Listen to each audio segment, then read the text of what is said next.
किसी ग्राम में किसान दंपति रहा करते थे। किसान तो वृद्ध था पर उसकी पत्नी युवती थी।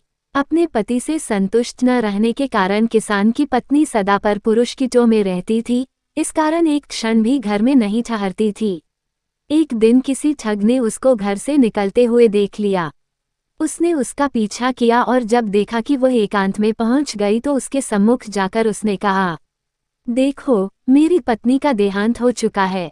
मैं तुम पर अनुरक्त हूँ, मेरे साथ चलो। वह बोली, यदि ऐसी ही बात है तो मेरे पति के पास बहुत सा धन है, वृद्धावस्था के कारण वह हिलडुल नहीं सकता।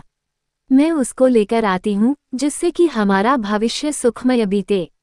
ठीक है, जाओ, कल प्रातःकाल इसी समय इसी स्थान पर मिल जाना। इस प्रकार उस दिन वह किसान की स्त्री अपने घर लौट गई।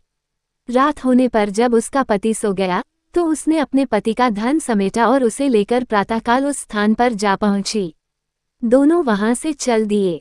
दोनों अपने ग्राम से बहुत दूर निकल आए थे कि तभी मार्ग में एक गहरी नदी आ गई। उस समय उस ठग के मन में विचार आया कि इस औरत को अपने साथ ले जाकर मैं क्या करूंगा, और फिर इसको खोजता हुआ कोई इसके पीछे आ गया तो वैसे भी संकट ही है। अतः किसी प्रकार इससे सारा धन हथियाकर अपना पिंड छुड़ाना चाहिए।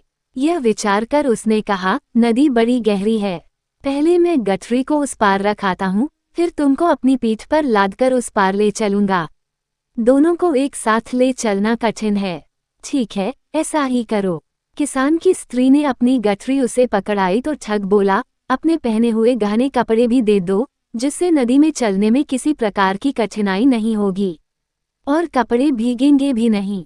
उसने वैसा ही किया। उन्हें लेकर ठग नदी के उस पार गया तो फिर लौटकर आया ही नहीं। वह औरत अपने कुकृत्यों के कारण कहीं की नहीं रही। सीख, अपने हित के लिए गलत कर्मों का मार्ग नहीं अपनाना चाहिए।